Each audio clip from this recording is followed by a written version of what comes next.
ክብር ለእግዚአብሔር ይሁን።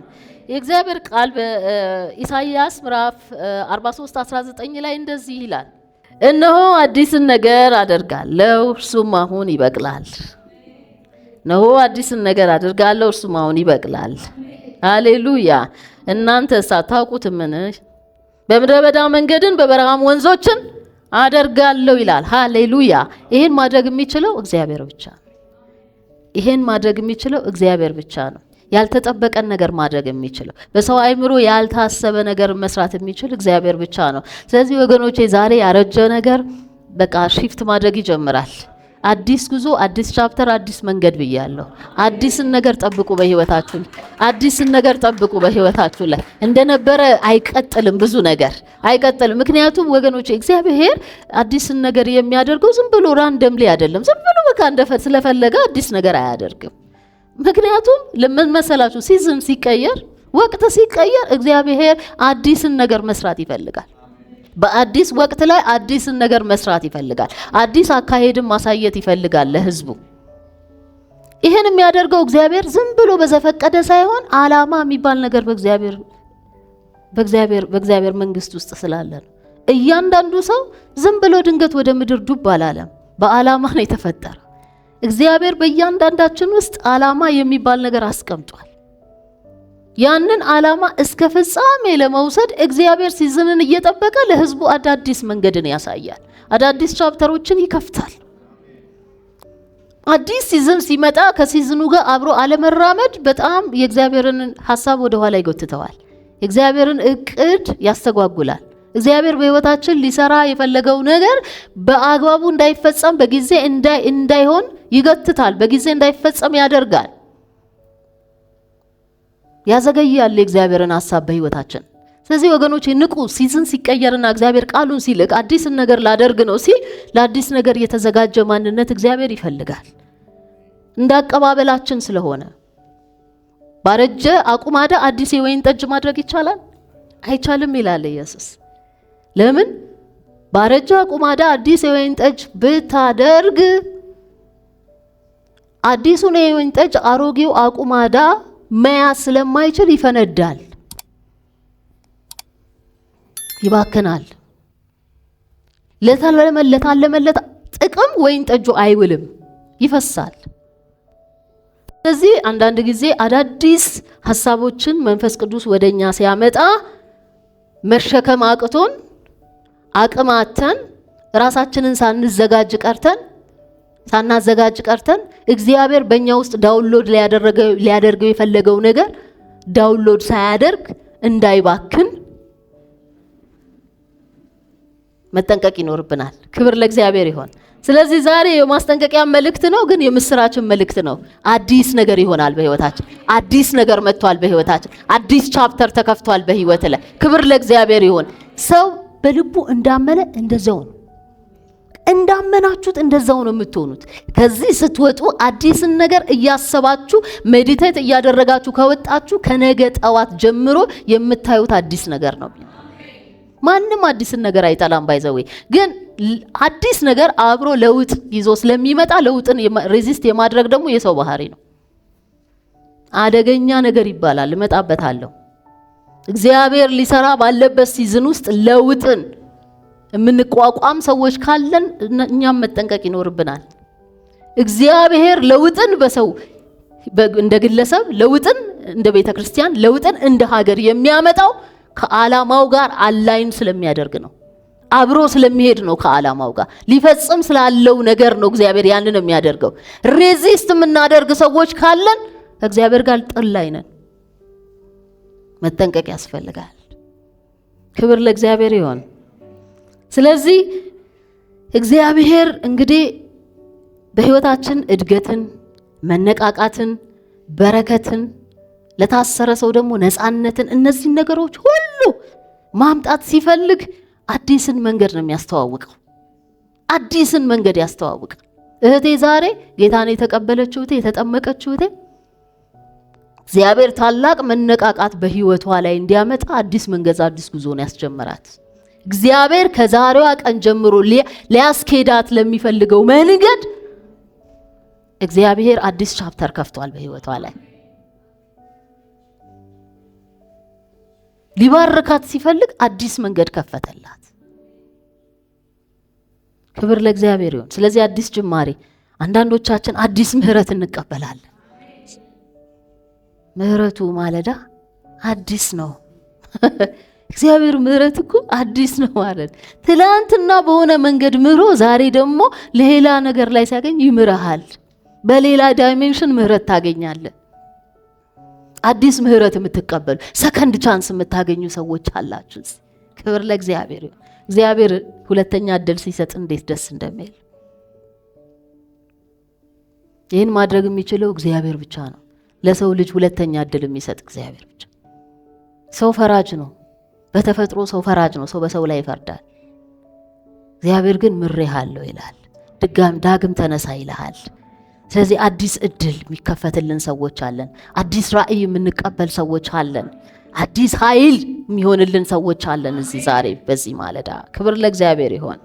ስለዚህ ወገኖቼ፣ ስለዚህ እግዚአብሔር አሁን ዛሬ ሊያስኬደን ለሚፈልገው አዲሱ መንገድ እንድንሆንለት የሚፈልገው ከኛ የሚጠብቀው አንዳንድ ነገሮች አሉ። እግዚአብሔር መጀመሪያ ከአሮጌ ልምምዶች እንድንወጣ ይፈልጋል። በዚህ አዲስ መንገድ ላይ በዚህ አዲስ ምዕራፍ ላይ ህይወትን ስንጀምር፣ ጉዞን ስንጀምር፣ አገልግሎትን ስንጀምር፣ ስራን ስንጀምር እግዚአብሔር ከአሮጌ ልምምዶቻችን መጀመሪያ ነጥቆ ሊያወጣን ይፈልጋል። በአብርሃም ህይወት ላይ ይሄ ነው የሆነው። አብርሃምን ከኡር ውጣ ሲለው ከአገሩ ከዘመዶቹ ሁሉ ተነጠለ። ከአባት ቤት፣ ከመንደር፣ ከሰፈር፣ ከለመድከው ቀዬ ተነጠለ ውጣ ሲለው አዲስ ነገር ሊያስጀምረው ስለፈለገ አብርሃም በዛ ስፍራ ሆኖ በለመደው ሰፈር ውስጥ የእግዚአብሔርን ሐሳብ መፈጸም አይችልም ነበር። የእግዚአብሔር አጀንዳ በሱ ሊከናወን አይችልም ነበር። ስለዚህ ከዛ ካሮጌ ከለመደው መንደር መውጣት ነበረበት። ዛሬም አንዳንዶቻችን በህይወታችን ይሄን ነው የሚለው እግዚአብሔር፣ ከለመዳችሁት ሰፈር ውጡ፣ ከለመዳችሁት መንደር ውጡ። በቃ ኮምፈርት ዞን ብላችሁ ከተመቻቻችሁበት ስፍራ እግዚአብሔር መጀመሪያ ያወጣችኋል። የለመድነው የታይም ማኔጅመንት አለ። አንዳንዶቻችን ዝም ብለን በቃ እስከ 5 ሰዓት መተኛት የለመድን ሰዎች አለን። ከዛ አይነት ልምምድ እንድንወጣ ይፈልጋል ዛሬ። እኔ ብዙ ጊዜ እላለሁ ያው ጊዜ ሁላችንም ፈተና ነውና የጊዜ እጥረት ሳይሆን የታይም ማኔጅመንት ችግር ነው ያለብን ብዙዎቻችን። ስለዚህ እግዚአብሔር በዛ መንገድም ሼፕ ያደርገናል። ሃሌሉያ። ምንድነው ዛሬ የተለማመድነው ነገር? አሮጌ የሆነ ነገር የተለማመድነው የኛ ነው ያለው ከዘመናት እስከ ዘመናት ከኛ ጋር የቆየ ነገር፣ የሚመች ነገር ነው የምለው። ይሄ ነገር ብዙ ጊዜ የማይመች አይደለም፣ የሚመች ነው። አብርሃም እኮ በእናትና በአባቱ ቤት በዛ ሰፈር እኮ ተመቻችቶ የኖረ ሰው ነበረ። ውጣ ሲለው እኮ እግዚአብሔር እኮ ቀላል ውሳኔ አይደለም አብርሃም የወሰነው። ዛሬ ከሚመቸን ስፍራ እንወጣለን፣ ለታላቅ ዓላማ እንወጣለን፣ እግዚአብሔር ላየልን ነገር እንወጣለን። ስለዚህ እግዚአብሔር ከአሮጌ ልምዶች እንድንወጣ ዛሬ በዚህ ማለዳ ይናገረናል። አሮጌ ልምምድ፣ አሮጌ አዲክሽን የሆነብን ነገር፣ አንዳንድ አዲክሽን የማይመስሉ ግን አዲክሽን ሆነው የተቀመጡ ሱስ ሆኖብን። አንዳንድ ሰው የወሬ ሱስ ነው ያለበት። ጠዋት አንድ ጓደኛውን አግኝቶ ሰው ሳያማ ስራ የማይጀምር ሰው አለ። በህይወት የማውቃቸው ሰዎች ስላሉ በቃ ሱስ ሆኖባቸዋል። ሱስ እንደዚህ አይነት ልምምዶች እግዚአብሔር መጀመሪያ ያወጣናል፣ ለሐሳቡ ሲል ያወጣናል። ብዙዎቻችን ዛሬ ለለውጥ ነው የምንጸልየው። ህይወታችን ላይ ዛሬ ሲናገር ነበረ ፓስተር እዚህ ጋር ብዙዎቻችን ለውጥ እንፈልጋለን። ባይዘው ወደድንም ጠላንም ዓለም እየተለወጠች ነው። የማይለወጥ ነገር የለም በምድር ሁሉ ነገር እየተለወጠ ነው። እዚህ ጋር ያለው ነገር ግን ሶፍትዌር ካልተቀየረ ለውጡን ሪኮግናይዝ ማድረግ ለውጡን ማየት አትችሉ። ለውጡ አይሰማችሁ እንጂ ዓለም በፍጥነት እየተቀየረች ነው። ፖዚቲቭሊ የሚሆን ኔጌቲቭሊ ዓለም እየተቀየረች ነው። ወደድንም ጠላንም በጣም በፍጥነት እየተቀየረች ነው። አብሮ የሚፈጠን አይምሮ፣ የሚቀየር የሚለወጥ አይምሮ የሚመጣውን ለውጥ አዳፕት የሚያደርግ የሚመጣውን ለውጥ መቀበል የሚችልና ከመቀበል ደግሞ አልፎ ነጥቆ አልፎ የሚሄድ አድቫንስ የሚያደርግ አይምሮ ይፈልጋል። ያሁኑ ሲዝን ያሁኑ ያለንበት 21ኛው መቶ ክፍለ ዘመን እንደዚህ አይነት አብሮ የሚሄድ አይምሮ፣ ፈጣን አይምሮ ይፈልጋል። ይሄ በብልጠት በመናም የሚሆን ሳይሆን በእግዚአብሔር ቃል እየታደሰ የሚሄድ አይምሮ፣ ሲዝንን ቀድሞ የሚያይ አይምሮ ያስፈልጋል። ስለዚህ ያልተለወጠን ብላችሁ የምታስቡ ሰዎች ካሉ ስህተት ነው። ተለውጧል፣ ብዙ ነገር ተለውጧል። ግን እኛ ምናልባት አልተለወጥንም። ዛሬ እኛ ምናልባት የሆነ ነገር ራሳችንን አድቫንስ እያደረግን አይደለም። ለምሳሌ በስራ ቦታችን ላይ አዳዲስ ነገሮች ሲመጡ ምን ያህል ስንቶቻችንን ያን የመጣውን ነገር ለመረዳት የምንሞክረው ራሳችንን የምናሰለጥነው ትምህርት ቤት የምንገባው። አንዳንድ ቦታ ላይ በጣም ብዙ ትልልቅ የሆኑ ለውጦችም ሪፎርሞች ይደረጋሉ በመስሪያ ቤት ደረጃ ለምሳሌ እና የመጀመሪያው ተጠቂዎች ራሳቸውን ከጊዜው ጋር አብረው አፕዴት ያላደረጉ ሰዎች ናቸው። ፋይላቸው ሲመረመር በ1900 ያስገቡት የትምህርት ማስረጃ እስካሁን አለ። ጠብ አንድ ነገር አልጨመሩም በህይወታቸው ላይ አድቫንስ አላረጉም ራሳቸውን። ወራስ ሌሎቹ ደግሞ ከዚህም ከኢንተርኔትም ከየትም ቃርሞ ሰርቲፊኬቶቻቸውን አዘጋጅተው ፋይል አፕ እያደረጉ የቆዩት እነሱ ይመረጡና ይቆያሉ። ስለዚህ አንዳንድ ጊዜ ለውጡን ማቆም አንችልም፣ ግን ለውጡን ማኔጅ ማድረግ እንችላለን። እንዴት? ራሳችን ላይ በመስራት ከዘመኑ ጋር አብሮ መሄድ ያስፈልጋል ወገኖቼ። እንደ ቤተክርስቲያን ከዘመኑ ጋር አብሮ መሄድ ይፈልጋል። ዘመኑ ሲዝኑ ሲቀየር ቤተክርስቲያን አዲስ አደረጃጀት ሊኖራት ይገባል።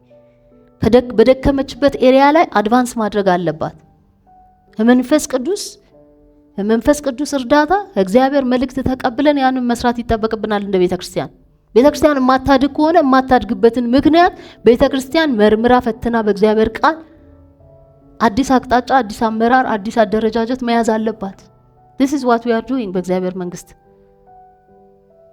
መንግስት ውስጥ ሁሌ እየተለወጥን ሁሌ እያደግን የምንሄድ ሰዎች ነን። የበቃን ሰዎች አይደለንም።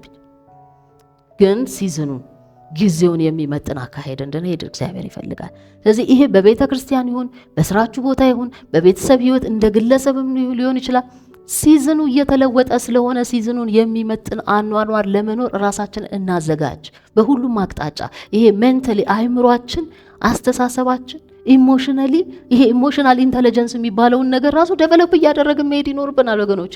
አሁን አንዳንዶቻችን ትምህርት ጥጥት አድርገናል፣ ግን ዜሮ ኢሞሽናል ኢንተለጀንስ ነው ያለን። ምን ማለት ነው ኢሞሽናል ኢንተለጀንስ? ኮምፕሌክስ አላርገውና የሰውን ስብዕና የሰውን አስተሳሰብ መረዳት። ዓለም በሳይንስ በዚህ በጣም ሄዷል፣ ግን መንፈስ ቅዱስ የሚባል ነገር ውስጣችን ተቀምጦ መንፈስ ቅዱስ ሁሉን በሰው ውስጥ ያለው የእግዚአብሔርን ሐሳብ ይመረምራል ይላል እግዚአብሔር። የተቀበልነው ነገር በጣም ከባድ ነው ወገኖች። የእግዚአብሔርን ሐሳብ በሰው ውስጥ ያለውን ሳይቀር የሚመረምር መንፈስ ቅዱስ የሚባል ነገር በውስጣችን አለ። ዛሬ በእኔና በእናንተ ውስጥ አለ። የእግዚአብሔር ልጆች ይሄንን ፖቴንሻል ካለመጠቀማቸው የተነሳ በጣም ብዙ ቦታ ላይ በውድቀት አይቻሉ። they don't understand የሰውን ኢሞሽን አንደርስታንድ አያደርጉም። አንዳንድ ቦታ ላይ የሚባልና የማይባልን ነገር አያውቁም። ለምንወስነው ለምናደርገው ነገር ያለውን ተከትሎ የሚመጣው መዘዝ አለመረዳት የኢሞሽናል ኢንተለጀንስ ችግር ነው። ያለማወቅ ችግር ነው። ያለመመርመር፣ ዲዘርን ያለማድረግ። እግዚአብሔር ቃል ግን ሁሉም ዲዘርን እንድናደርግ ይመክረናል። ዲዘርን ማድረግ ዲዘርንመንት ስፒሪት ሊኖረን ይገባል። ያ ስፒሪት ውስጣችን አለ ደግሞ። ስለዚህ ያንን መጠቀም ያስፈልጋል። ስለዚህ ወደ አዲስ መንገድ፣ ወደ አዲስ ጅማሬ፣ ወደ አዲስ ጉዞ፣ ወደ አዲስ ምዕራፍ ስንሻገር የተሻለን በሳል ክርስቲያኖች ሆነን ልንሻገር ይገባል። በድሮ ማንነት አዲስ ለውጥ ማምጣት አይቻልም። በተለማመድነው አካሄድ በህይወታችን ላይ አዲስ የሆነ ጅማሬ መጀመር ይከብዳል። ስለዚህ ከአሮጌ ነገር እንወጣለን። ሁሉ ጊዜ አዲስ ነገር አዲስ መያዣ ይፈልጋል። ያንን በቃ ለውጥን አትፍሩት፣ ለውጥን ሬዚስት አታድርጉት። ለውጥ ምክንያቱም ዓለም ስለምትለወጥ አብረን ካልተለወጠን ወገኖቼ አወዳደቃችን የከፋ ነው የሚሆነው። ወይም ተራ ህይወት ኖረን ነው የምናልፈው። ስለዚህ እኔ እንደ ግለሰብ ራሴን መመርመር አለብኝ። የዛሬ 5 ዓመት የነበረኝ አመለካከትና አስተሳሰብ ዛሬ ማንጸባረቅ ከሆነ there is something wrong። ምክንያቱም አሁን ቤተክርስቲያን ያለችበት ሁኔታ፣ ዓለም የደረሰችበት ሁኔታ፣ ኢትዮጵያ እንኳን እንደ ሀገር የምትመራበት መንገድ የዛሬ 5 ዓመት ካለው በጣም ይለያል። በቃ ይሄ ምን ልበላችሁ ሁለንተናዊ በሆነ ዕውቀት ራሳችንን ማዳበር ይኖርብናል። ዘመኑን ሲዝኑን የሚመጥን አኗኗር ልንኖር ይገባል። we should not be foolish አንሁን፣ ሞኞች አንሁን። በጣም ጥበበኞች ከእግዚአብሔር ቤት ውስጥ ነው መውጣት ያለባቸው፣ ተፈልገው መገኘት ያለባቸው ችግር ፈቾች። የእግዚአብሔር መንግስት እኛ አምባሳደሮች ነን ብለን ስናወራ በገባንበት ስፍራ ሁሉ የሰማዩን ጥበብ ሪፍሌክት ልናደርግ ነው። ዛሬ ዓለም ፈጥኖ ስለሄደ እኛ የዓለምን ኮፒ እያደረግን ያለን፣ ግን ምንጩ መሆን ያለበት ከእግዚአብሔር ቤት ውስጥ ነው። ምክንያቱም ኦል ኖዊንግ የሆነው ጋድ መንፈሱን በእኛ ውስጥ አፍስሶታል። የጥበብ መንፈስ፣ የፍቅር መንፈስ፣ የኃይል መንፈስ በውስጣችን አለ። ለተዘበራረቀው ዓለም ሁሉ ኦርደር የሚያስይዝ ስርዓት የሚያስይዘውን ጥበብ ተቀብለናል ከላይ በመንፈስ ቅዱስ። በመንፈሳዊ በረከት በሰማይ ስፍራ ሁሉ ተባርከናል ነው የሚለው እግዚአብሔር ቃል። ስለዚህ ሶሉሽን ሜከር ነህ አንተ፣ መፍትሄ ሰጪ ነህ። የመፍትሄ የችግር አካል በችግር አካል ሆኖ እንደመገኘት በጣም አስቀያሚ ነገር በምድር ላይ የለም። አይ ሄት ቱ ሴይ ኢት፣ ግን በጣም ከችግር ጋር አብሮ ሆ ብሎ ችግር ላይ በጣም ገኖ የሚታይ ማንነት በእግዚአብሔር ቤት ውስጥ ይከብዳል። መፍትሄው መካከል ላይ ነው እኛ መገኘት ያለብን። ሰዎች ሲፈልጉ ስካን ሲያደርጉ አንተ መፍትሄ ከሚሰጡት ወገን መታየት አለብን። ስለዚህ ወገኖቼ አዲስ ቻፕተር፣ አዲስ መንገድ፣ አዲስ ህይወት ሲጀምር ባሮጌ አስተሳሰብ ስለማንጀምረው አዲስ መያዣ፣ አዲስ አስተሳሰብ ይፈልጋል። በዛ እንድንቃኝ ህይወታችንን እግዚአብሔር ይርዳን። አዲስ በረከት፣ ሃሌሉያ! አዲስ በረከት፣ አዲስ መዋቅር ይፈልጋል። አዲስ አደረጃጀት ይፈልጋል። ሃሌሉያ! ኤክሳይት ያደርጋችሁ። እኔ በጣም ነው ደስ የሚለኝ አዲስ ነገር ሲጀምር፣ በጣም ነው ደስ የሚለኝ። በዛው ልክ ፈተናው ከባድ ነው። አዲስ ነገር መጀመር ከባድ እንደሆነ ያስታውቃል። ነገር ግን ደስ የሚለኝ አሁን ይሄን ህንጻ አፍርሰን ልንሰራው ነው እያልን ነው አይደለም? ግን ከዚህ በኋላ ይሄን አፍርሰን ስንሰራው ምን አይነት መልክ ሊኖረው ይችላል የሚለው ነገር ኤክሳይት ያደርገኛል ከምንም በላይ። ፔን አለው። አዎ ኮስትስ መኒ፣ በጣም ብዙ ገንዘብ ነው የሚያወጣው። ነገር ግን እግዚአብሔር አዲስ ነገር ፈልጓል። ክብር ለእግዚአብሔር ይሁን። አያችሁ፣ በዚህ አንግል በዚህ መነጽር ነገሮች ማየት ስትጀምሩ አማራሪዎች አትሆኑም፣ አመስጋኞች ነው የምትሆኑ። እግዚአብሔር አዲስ ነገር አለው ከዚህ በኋላ ብላችሁ ስታስቡ በህይወታችሁ የሚመጡት እንግዳ ነገሮች ሁሉ አያስደነግጧችሁ። ከቻሌንጁ አልፋችሁ በረከቱን ማየት ትጀምራላችሁ። ከፈተናው ጀርባ ያለውን በረከት መመልከት ትችላላችሁ። ይሄ አይነት አመለካከት የሚረዳችሁ ለዛ ነው። እግዚአብሔር በአዲስ ነገር ይደሰታል። አንዳንድ ጊዜ በጣም የለመድነው አይነት አገልግሎት፣ የለመድነው አይነት አካሄድ ምናምን ካልሆነ ቅር ይለናል። በእግዚአብሔር ቤት ውስጥ የለመድናት ይሄ ነው ትክክል ስታንዳርድ ብለን ያስቀመጥነው። የተሻለ ሲመጣ ደግሞ ሌትስ ቢ ኦፕን፣ አእምሯችንን እንክፈት። ምክንያቱም እግዚአብሔር በዛ ውስጥ አዲስ ነገር ሊሰራ ነው ማለት ነው። እንደዛ ነው ማየው። ስለዚህ እግዚአብሔር በዚህ መንገድ ዛሬ አመለካከታችንን በቃሉ ይቃኘዋል። ክብር ለእግዚአብሔር ይሆን። ያልተለመዱ መንገዶችን ደግሞ እግዚአብሔር ይጠቀማል ወገኖቼ። ለውጥ ሲመጣ በህይወታችሁ አዲስ መንገድ ስትጀምሩ፣ አዲስ ቻፕተር በህይወታችሁ ሲከፈት ባልተለመዱ ሁኔታዎች፣ ባልተለመዱ ነገሮች እግዚአብሔር ወደ ህይወታችሁ ሊመጣ ይችላል። ለምን በለመድኩት መንገድ እግዚአብሔር አልመጣም? እግዚአብሔር ለምን ይሄን አደረገ? ዋይ ብላችሁ አጉል ጭንቀት ውስጥ አትግቡ። የኢያሪኮን ግንብ እግዚአብሔር ያፈረሰው መንገድ በጦርነት ኖርማል፣ በጦርነት እኮ ይቻላል አይደል? ተዋግቶ በጦር መሳሪያ ግንቡን ማፍረስ ይቻላል አይደል? እግዚአብሔር ግን የመረጠው እሱን መንገድ አይደለም።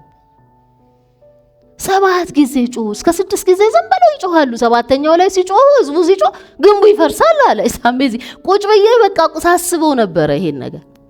ቆይ ድምጽ የሆነ ከረንት ውስጡ ስላለ ነው? እንዴት አድርጎ አንቀጥቅጦት ነው ግንቡን? አይ ዶንት ኖ ሰም ቲንግስ አይ ዶንት ኖ። ምናልባት ትረዱኛላችሁ። የሆኑ ነገሮችን አናቃቸውም። እግዚአብሔር ግን የራሱ መንገድ አለው። አንተን የሚያድንበት መንገድ አለው። ለአንተ ሶሉሽን የሚመጣው በሆነ በለመድከው ያጎት ልጅ ብቻ ላይሆን ይችላል። አንዳንድ ሰዎች እንደዛ ነው የሚያስቡት። ኖ እግዚአብሔር ካረዳው እኮ ያን ሰው ሊረዳህ አይችልም። በቃ ሊረዳህ አይችልም። አሁን ሰዎች ቦክስ አድርገው አስቀምጠዋል። በቃ አደጋ ጊዜ ተጣሪዎች አሁን አንዳንድ መስሪያ ቤት ላይ የአደጋ ጊዜ ተጠሪ ብለህ ትሞላለህ፣ ወይ የባለቤትህን ወይ የአባትህን ስም ከነስልክ ቁጥሩ። የአደጋ ጊዜ ተጠሪ ምናልባት አልፎ የገባ ዘበኛ ሊሆን ይችላል። you don't know እግዚአብሔር በምን መንገድ ሰዎችን እንደሚያድን አናውቅም። እንንቃ ወገኖች፣ እንደ ክርስቲያን እንንቃ። በጣም ስማርት መሆን አለብን these days። እግዚአብሔር ባልተለመደ መንገድ መዳን ያደርጋል። አንዳንዶች ባልተለመደ መንገድ ይሄንን ነው ማምነው እኔ። በህይወቴ የሚመጡትን ሰዎች ሁሉ እግዚአብሔር በረዳኝ መንገድ ቦታ ሰጣለሁ። አይ ሪስፔክት። ምክንያቱም ነገ ያ ሰው በምን መንገድ እግዚአብሔር ሊጠቀምበት እንደፈለገ ስለማላቅ የትኛውም ሰው አለ ምክንያት ወደ ህይወቴ ይመጣል ብዬ አላምንም። ምክንያት አለው። ድንገት እዚህ ቸርች በዚህ ጋር ሲያልፍ መጥቶ ቁጭ ያለውም ሰው በምክንያት ነው የመጣው። አይ ዶንት ኖ ሰማይ ምን እንደሚሰራ በዛ ሰው አላውቅም። ግዴታ እዚህ ቸርች ላይ ሁሉ ጊዜ ያመለከ መቀጠል ያለ መቀጠል እሱ አይደለም ጉዳዩ። እግዚአብሔር ግን እዚህ ጋር ልኮታል። የሆነ ነገር አድርጓል፣ የሆነ ነገር ተቀብሎ ወጥቷል። አይ ዶንት ኖ እግዚአብሔር ምን እንዳደረገ በእኔ ተጠቅሞ ወይ በዛ ሰው ተጠቅሞ። ምንድነው ምላችሁ መሰላችሁ? እግዚአብሔር በዚህ አዲስ መንገድ ላይ ስንጀምር፣ አዲስ ጉዞን ስንጀምር፣ አዲስ ቻፕተርን ስንጀምር የሚጠቀምበት መንገድ ልዩ ልዩ ነው። እኛን ካለንበት ኦልድ አስተሳሰብ ካለንበት ያረጀ ነገር ወይም ካለፈ መከራችን ፔናችን ሊያላቅቀን የሚወድበት መንገድ ስለሚለያይ እንደ ክርስቲያን ነቃ ብለን እንጠብቅ። በፕራይድ አንያዝ። አንዳንድ ጊዜ በራሳችን ማስተዋልም አንያዝ። አንዳንድ ጊዜ የራሳችን ማስተሳሰብ የራሳችን ማስተዋል ነው በህይወታችን ፈቀቅ እንዳንል የሚያደርገን። ስለዚህ let's give it a benefit of the doubt። ፈረንጆቹ the benefit of the doubt ይላል። ትንሽ እንኳን መጠራጠር ያስፈልጋል። ሊሆን ይችላል ብሎ ማሰብ እንኳን ያስፈልጋል። እግዚአብሔር ለመሰላችሁ ሐሳቡን በእኛ ላይ አይቀይርም። ዓላማውን ባንተ ላይ አይቀይርም። መንገዱን ነው ሊቀይር የሚችለው። መንገዱን ሊቀይር ይችላል። አካሄዱን ሊቀይር ይችላል። ዛሬ ቁጭ በል ብሎ እግዚአብሔር ነገ ተነስ ሊልህ ይችላል። እግዚአብሔር መንገዱን ሺፍት ሊያደርግ ይችላል። አዳዲስ መንገዶችን ሊያሳይ ይችላል። ግን ባንተ ላይ ያለውን ያንተን ዴስቲኒ ሊቀይረው አይችልም። እግዚአብሔር ኦልሬዲ ዴስታይንድ ሆነሃል አንተ። እግዚአብሔር መልካም ነው። ወገኖቼ በአዲስ መንገድ ጉዞ ስንጀምር አዲስ ቻፕተር በህይወታችን እግዚአብሔር ሲጀምር አሁን ባለፈው ነገር ላይ ስታክ ማድረግ እንተው። ባለፈ ነገር ላይ ማልቀስ እናቁም። እግዚአብሔር የዘጋው ቻፕተር ላይ እግዚአብሔር የዘጋው ወቅት ላይ ወይም ሲዝን ላይ የሙጥኝ ብለው የሚቆዩ ሰዎች አሉ። እንደዚህ አይነት ባህሪ ካለን፣ እንዲህ አይነት ልምምድ እንደ ክርስቲያን ካለን እግዚአብሔር ያመጣውን አዲስ በረከት ልናየው አንችልም። እግዚአብሔር የሚከፍተውን አዲስ በር ልንመለከተው አንችልም። ከዚህ በፊትም በአንድ ስብከቴ ላይ ተናግሬያለሁ። ድሮን ሁሉ ጊዜ እየናፈቅን ወይ መልካም የሆነውን ነገር ወይ ደግሞ በጣም ያስጨነቀንን አስቸጋሪውን ጊዜ እያሰብን የምናለቅስ ወይም ትላንትና ያደረግናትን አንዷን ስኬታችንን ለዘላለም እያሰብን የምንኖር ሰዎች ካለን ለለውጥ በጣም አስቸጋሪ ሰዎች ነን የምንሆነው። እግዚአብሔር ሊያመጣ ላለው አዲስ ምዕራፍና በር ዝግጁ አንሆንም። አይኖቻችን አይከፈቱም ለዛ። ስለዚህ እግዚአብሔር በዘጋው ቻፕተር ላይ ብዙ ሰዓት አትቆዩ። ዘግቶታል። በቃ ሲዝኑ አልፏል። አስ ኦቨር ነው የምላችሁ። በመጽሐፍ ቅዱስ ላይ ሳሙኤልና ሳኦልን ስትመለከቱ አንደኛ ሳሙኤል ምዕራፍ 16 1 ላይ ሳሙኤል ለሳኦል ያለቅሳል። እስከ መቼ ነው አንተ የምታለቅሰው? ኢትስ ኦቨር ይለዋል እግዚአብሔር። ለሳኦል ማልቀስ እስከ መቼ ድረስ ነው? ኦልሬዲ እኮ ዳዊትን እያዘጋጀ ነው እግዚአብሔር አዲስ ሰው አለ ኦልሬዲ። በቃ መጥቷል። መንገድ ላይ ነው ያለው ያ ሰው። ወደ ንግስና የሚመጣ ሰው እያለ ቁጭ ብሎ ሳሙኤል ይቆዝማል። እስከ መቼ ድረስ ነው ለሳኦል የምታለቅሰው ይለው። አንዳንዶቻችን ዛሬ እስከ መቼ ድረስ ነው በዛ ነገር የምትብሰለሰዩ? እስከ መቼ ነው በቃ በተበላሸው ትዳርሽ የምትብሰለሰዩ? እስከ መቼ ድረስ? እስከ መቼ ነው በዛ በቃ በበደለችሽ እህትሽ ላይ በበደለሽ ወንድም ላይ የምታለቅሰው የምታማረረው? እስከ መቼ ነው? እውነቴን ነው የምላችሁ ወገኖች፣ ባለፈ ሲዝን ላይ እግዚአብሔር በዘጋው ቻፕተር ላይ የቆማችሁ ሰዎች ፕሊስ አለቦታችሁን የቆማችሁት ሽፍት ተንቀሳቀሱ። ከዛ ቦታ ተንቀሳቀሱ። that is not your place። ቦታችሁ አይደለም። እግዚአብሔር ሌላ ቦታ በቃ እግዚአብሔር ሙቭ አድርጓል። እግዚአብሔር መንፈስ አልፏል። እለፉ። ሰባሪው እኮ አልፏል። ሰብሮ አልፏል አይደለም ይል በቃ ስበርና አለፍ እንዴ። እስከ መቼ የተዘጋ በር ውስጥ ትቀመጣለህ? ይኸው አንዳንዶቻችሁ እዚያው ናላችሁ። በቃ በር ተዘግቶባችኋል። መቼ ነው አዲስ በር ለኔ የሚከፈተው? መቼ ነው የኔ አዲስ ቻፕተር በህይወቴ የማየው እምትሉ ሰዎች እግዚአብሔር ሲዝን ተለውጧል ይላችኋል። ከሲዝኑ ጋር አብራችሁ ካልተንቀሳቀሳችሁ የዛሬ 5 ዓመት የዛሬ 10 ዓመት ራሳችሁን እዛ ታገኛላችሁ። ለሞተ ነገር እስከ መቼ የምታለቅሱት? ላለፈ ነገር አንድ ነገር ካለፈ ባይዘው አለፈ ነው። በህይወታችን ምንም ስልጣን የሌለን ምንም ቁጥጥር ማድረግ ማንችል ማንቆጣጣረው ነገር ቢኖር ታይም ነው። you cannot control time። ደስ የሚለው የጊዜ ቀመር ባለቤት እግዚአብሔር ብቻ። ታይም ቲክ ቲክ ቲክ ቲክ እያደረገ ያልፋል። አትመልሰውም። ለዛ ነው ጊዜ በጣም ትልቅ ሀብት ነው። ጊዜ እንደ ቀላል ያልፋል። ስለዚህ አንቺ ባለፈ ቻፕተር ላይ ያለቀሽ ካለሽ ጊዜሽ እየተበላ ነው። ሌላ ምንም ነገር የለም። እግዚአብሔር ምናልባት ባንቺ ህይወት 40 ዓመት መጠቀም ፈልጎ ነገር ግን አሳጥረሽዋል። 20 ዓመት አድርገሽ 10 ዓመት 5 ዓመት እየቀነሽ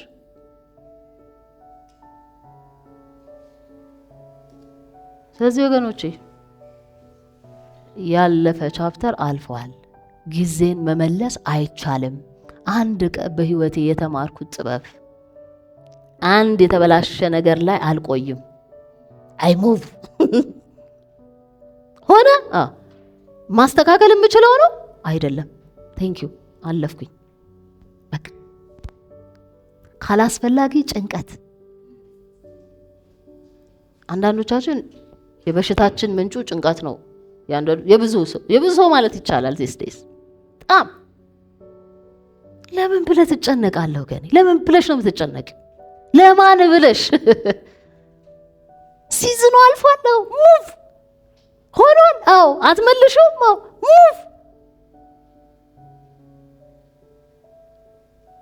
እንደ ሞት ነው ወገኖቼ። አንዳንዴ ሰው ከሞተ በኋላ አትመልሱትማ።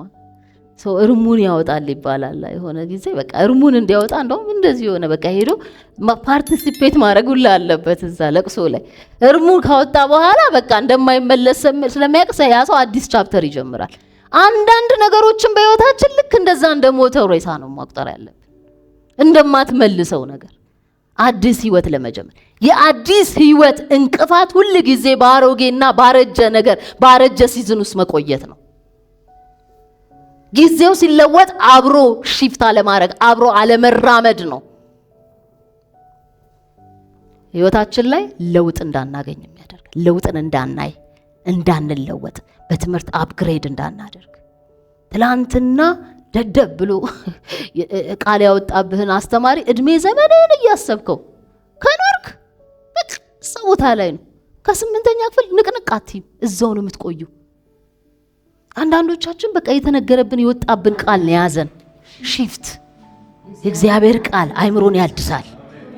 እውነቴን ነው የምላችሁ፣ የተባለላችሁ የተነገረባችሁን ክፉ ቃል እስከማታስታውሱት ድረስ የእግዚአብሔር ቃል ክሊንስ ያደርጋል፣ ያድሳል፣ ይለውጣል። ብዙዎቻችን እኮ ብዙ ነገር ተብለናል፣ ችለን እኮ አልፈነው ዛሬ ሌላ ምዕራፍ የተከፈተው በህይወታችን የእግዚአብሔር ቃል አድሶት ነው አይምሮአችንን። ክብር ለእግዚአብሔር ይሁን። ስለዚህ ወገኖች ይሄ ወዴት ይወስደኛል? ለውጥ ካስተሳሰባችን ይጀምራል ወደሚለው ሐሳብ ይወስደኛል። ለውጥ ከየት ይጀምራል? ከአስተሳሰብ ይጀምራል። እንዳልኳችሁ ዓለም እየተቀየረች አለመቀየሯን ማየትም ትችላላችሁ፣ መቀየሯንም ማየት ትችላላችሁ እንዳስተሳሰባችሁ ልክ። አንዳንድ ሰው ዛሬ 21ኛው መቶ ክፍለ ዘመን ላይ ነን፣ አንዳንድ ሰው 20ኛው መቶ ክፍለ ዘመን ነው እስካሁን ያለው። ምክንያቱም እዛ ጋር ነው አስተሳሰቡ አልተቀየረም። ያንን አስተሳሰብና ማይንድ ሴት ይዞ ነው እስከ ዛሬ ያለው። እግዚአብሔር ቃል በሮሜ 12:2 ላይ በአእምሮአችሁ መታደስ ተለወጡ ይላል። በአእምሮ መታደስ ተለወጡ። መፍትሄው ይሄ ነው፣ ሌላ መፍትሄ የለውም። አእምሮአችን ሲታደስ፣ አስተሳሰባችን ሲቀየር ለለውጥ የሚመጥን ስብዕናን እንይዛለን። ከዛ በኋላ ለውጥ በእኛ ውስጥ ስራን ይጀምራል። ሳናስበው ህይወታችን ትራንስፎርም ማድረግ ይጀምራል። በሁሉም አቅጣጫ ትላንት ያላየነውን ዛሬ አዲስ ነገር በህይወታችን ኤክሰርሳይዝ ማድረግ እንጀምራለን። ያ ደግሞ ለእግዚአብሔር መንግስት ትልቅ በረከት ይዞ ይመጣል ወገኖቼ። ስለዚህ እግዚአብሔር ዛሬ የለውጥ ጊዜ ነው እያለን ነው። የአዲስ ጊዜ፣ የአዲስ ቻፕተር ጊዜ ነው እያለ፣ የአዲስ መንገድ ጊዜ ነው እያለ ነው። ስለዚህ ይሄን ግን ካስተሳሰብ እንጀምር፣ ትልቅ ማሰብ እንጀምር ወገኖቼ። አንዳንዶቻችን በጣም በቃ ትንሽ ነገር ትላንትና ለምሳሌ ቁጭ ብዬ ቴሌቪዥን ስብከት እያየሁኝ አንድ እግዚአብሔር ሰው አንድ የሚያውቋቸው ሰዎች አብሮ ይገናኙና ሻይ ቡና እያሉ እኚህ የእግዚአብሔር ሰው ከባለቤታቸው ጋር ቤት የመስራት ሐሳብ፣ ቤት የመግዛት ሐሳብ፣ አሜሪካን ሀገር ቤት የመግዛት ሐሳብ እንዳላቸው ያዋሯቸዋል። ከዛ አብሯቸው ያሉ ሰዎች ነጮች ናቸውና ምን አስባችሁ ነው እዚህ ሀገር ቤት መግዛት ማለት እንዴት ከባድ ነገር እንደሆነ ታውቃላችሁ? ስንት እንደሆነስ ታውቃላችሁ? አይዲያ ያላችሁ ለመሆኑ ምናምን ሲል ዝም ብለን ተሳስቀን ሄድናል። ከሁለት ቀን በኋላ ሰዎቹ ደውለው ጌታ ተናገረን፣ ለእናንተ ቤት ልንገዛላችሁ ነው። ስለዚህ በሚቀጥሉት 2 ሳምንታት ዞር እያላችሁ እስቲ ቤት ፈልጉ አሉን። ከዛስ በኋላ የሰውየው ባለቤት እኚህ ሰው ስብከቱን የሚሰብኩት ሰው ባለቤታቸው ተለቅ ያለ ቤት ነው የፈለጉት። ያው እንግዲህ ሰፋ ያለ ነው የፈለጉት። እኚህ ሰውዬ ግን ተሰማቸው፣ ሰውም ስለሚገዛላቸው አለ አይደለ ትንሽ አረና ሳንሰው እንደው አለ አይደለ የ50,000 ምናምን የ60,000 ዶላር ቤት በቂ ነው ምናምን። ሁለቱ ክርክር ውስጥ ገቡ። መጨረሻ ላይ ሚስትየው አሸነፈችና ተለቅ ያለው ቤት ተፈልጎ ተገኘ። ተደወለና ሲነገራቸው ሶኬ ችግረኛም የያዝነው በጀት እስከዛ አካባቢ ነው ተብለው የ200 ምናምን ሺህ ብር በድሮ ጊዜ ነው እንግዲህ ቤት። ምን እላችሁ መሰላችሁ ወገኖች፣ እንዳስተሳሰባችሁ ልክ ነው። እግዚአብሔርን አትሰፍሩትም። የእግዚአብሔርን በረከት እንደዚህ ሰፍረህ አታገኙ። if you think big you get big። ትልቅ የምታስብ ከሆነ ትልቅ ነው የምታገኘው። የአንገት መግቢያ የአንገቴ መግቢያ ነው የሚባለው የምትል ከሆነ እጅም ማስገቢያ ታገኝ ይሰጣል፣ ችግር የለውም።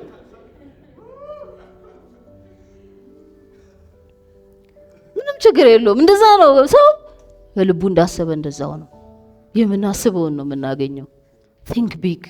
ትንሽ አስተሳሰብ ይገድበናል፣ በረከታችንን ይገድበዋል፣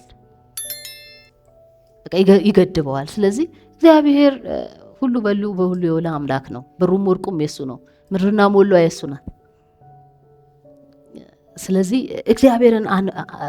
ለእግዚአብሔር አዝናችሁ ከሆነ አንዳንድ ነገሮቻችሁን ሰፋ አድርጋችሁ ማሰብ ጀምሩ። እግዚአብሔር ሁሉ ነገር አለው፣ በቂ ሪሶርስ አለው፣ በቂ ፕሮቪዥን አለው ለእያንዳንዳችሁ። ክብር ለእግዚአብሔር ይሁን። ግን ዛሬ አስተሳሰብ ይቀየር፣ አመለካከታችን ይቀየር።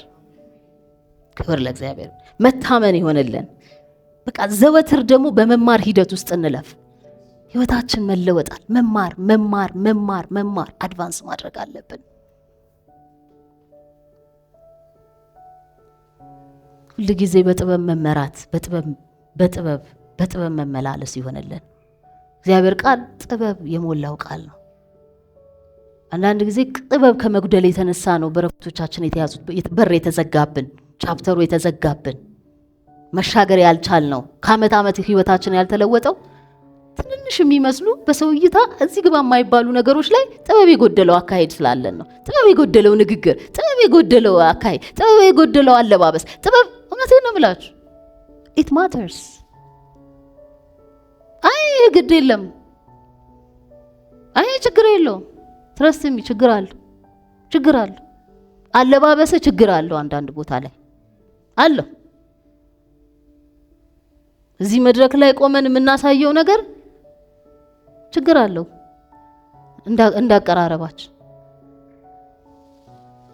ምን ሰራበት መስሪያ ቤት የምናሳየው አክት፣ ድሬሲንግ ኮዳችን፣ አነጋገራችን ችግር አለው።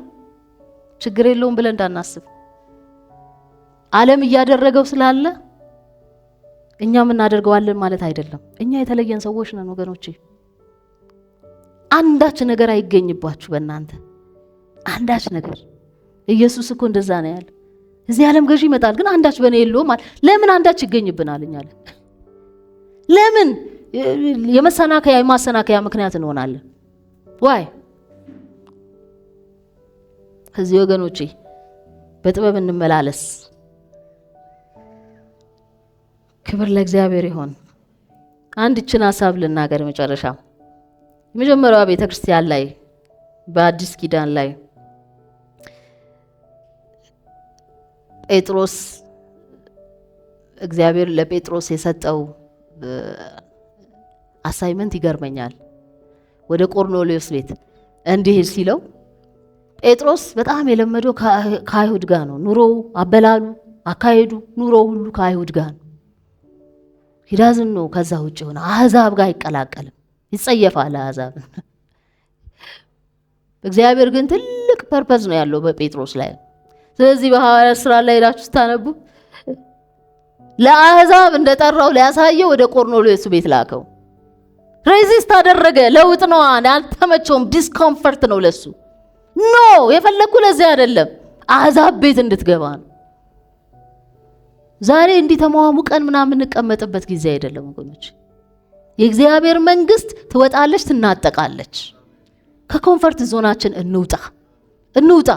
አዲስ ሲዝን፣ አዲስ ቻፕተር፣ አዲስ ነገር እግዚአብሔር ሊያስጀምረን ሲሞክር በፊት በቃ ይሄ ነው ልምምዳችን፣ ይሄ ነው አካሄዳችን፣ ይሄ ነው ስርዓቱ ብለን ካልነው ውጪ ወጥተን ለእግዚአብሔር መንግስት ሰዎችን መማረክ መጀመር አለብን። you have to go out።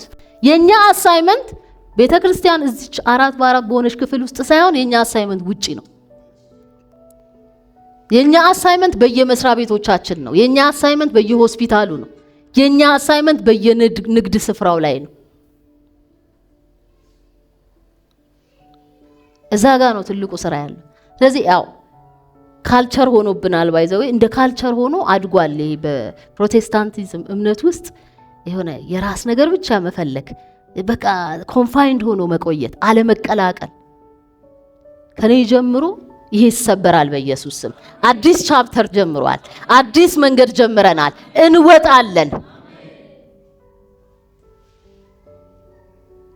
ነጥቀን እናመጣለን። ወደ እግዚአብሔር መንግስት ነጥቀን እናመጣለን። የተጠራንበት ዋናው ዓላማ ይሄ ነው። በምድር ላይ እንወጣለን፣ ትውልድን እናድናለን፣ ለእግዚአብሔር መንግስት እንማርካለን። ስለዚህ እንደ ጴጥሮስ ከተመቻቸንበት ከለመድነው ስፍራ መውጣት ይሆንልናል ዛሬ። በቃ ጴጥሮስ ሂድ አለው፣ ታዘዘ። ቆርኔሌዎስ ቤቱ ዳነ ይላል። እዛ እንደተመቻቸ ከአይሁድ ጋር መቀመጥ ይችል ነበረ፣ ግን ተጽዕኖ እግዚአብሔር እንደሚፈልገው እንደሚጠብቅበት ላይሆን ይችል ነበር። ከዛ የበለጠ የሰፋ ተጽዕኖ እግዚአብሔር ፈልጓል፣ በሱ ሊሰራ ፈልጓል። እግዚአብሔር ግን ያንን በሱ ተጠቀመ፣ በመታዘዝ ውስጥ ያ ሆነ። ስለዚህ ወገኖቼ ዛሬ አዲስ መንገድ እግዚአብሔር አስጀምሮናል። ነገር ግን አዲስ መንገድ ሲያስጀምረን አሁን የነገርኳችሁን ነጥቦች ሁሉ ጊዜ በልባችሁ እንድታስቡ ፈልጋለሁ። እግዚአብሔር ባሮጌ ነገር ውስጥ የለም። እግዚአብሔር ባረጀ ሲዝን ውስጥ የለም።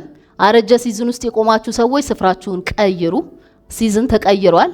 ከሲዝኑ ጋር አብራችሁ ተራመዱ። አይምሯችንን በእግዚአብሔር ቃል እያደስን በአዲስ አስተሳሰብ፣ በትልቅ አስተሳሰብ፣ ጥበብ በሞላበት አካሄድ ለእግዚአብሔር መንግስት ተጽዕኖ የምናመጣበት ሲዝን አሁን ነው። ክብር ለእግዚአብሔር ይሁን።